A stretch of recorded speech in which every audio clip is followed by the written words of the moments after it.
Hi everyone, so today I'm going to be sharing with you 5 pre-writing activities that you can do with your preschooler to help strengthen their hands.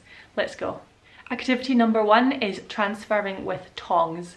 For this activity, all you're going to need is some pom-poms and some kind of tongs. These are the ones you get in the IKEA play kitchen set, but you can also just use normal salad tongs that you have in your kitchen or any other play tongs that you have.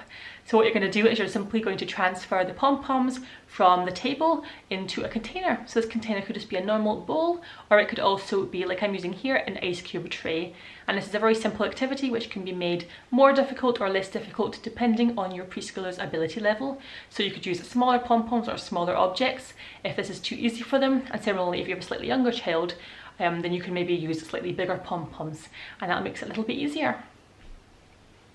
Activity number 2 is using a squirty bottle. For this activity, I simply have a disinfectant bottle I've cleaned very thoroughly to make sure it is safe, and I've just filled it up with water and I let my son squirt onto the windows and then wipe it off with a cloth.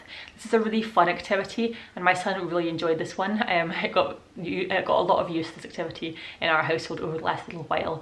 So definitely a great one, and it definitely helps to strengthen their hands, and it's just a really overall all-round fun activity, and you might also get clean windows at the same time. Activity number 3 is the lock and key, and this is a very simple activity. This will take literally seconds to set up. All you need is a couple of locks and keys of different levels. I've got a bigger one and then a smaller one, and both of them are tricky in their own ways. And again, you could make this more easy or more difficult depending on your child's ability level. And all you're doing is getting them to open the lock and key. A way to make this more interesting is if you could have the lock on something that actually needs to be open.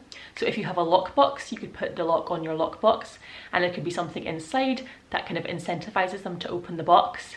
Or you could just similarly put it on something else, and yeah, the incentive is to get into whatever the lock is on, whether that's a cupboard or a lockbox. This is a really fun activity. Activity number 4 is pegs. And I did promise you these activities were going to be easy, didn't I? So they're a very easy to do activity. Just get a bunch of pegs and get a board or a bit of cardboard and just get your child to peg all around it with the pegs. Again, a nice one to develop their fine motor skills and to use and to strengthen their hands again. And they just love pegging things. If your children are anything like my son, then the pegs will end up literally everywhere, including on people's noses, and that's fine as well. The next activity is cutting practice, and more specifically cutting practice using card.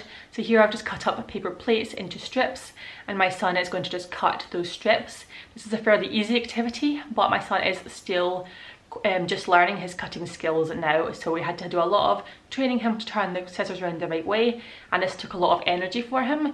Obviously if your child is more advanced, then you can do more advanced cutting, but this is a really great starting activity, I feel like, for a 3-year-old or a slightly older preschooler, because it's a very simple activity and there's only a little bit to cut. So I would highly recommend that, and then you could also use little pieces afterwards to make some kind of craft project. We like to keep little pieces and then maybe stick them onto another bit of paper as an extra craft.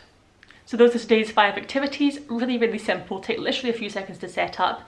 I hope you got some inspiration from today's video, and I'll see you very soon in my next one. Bye guys.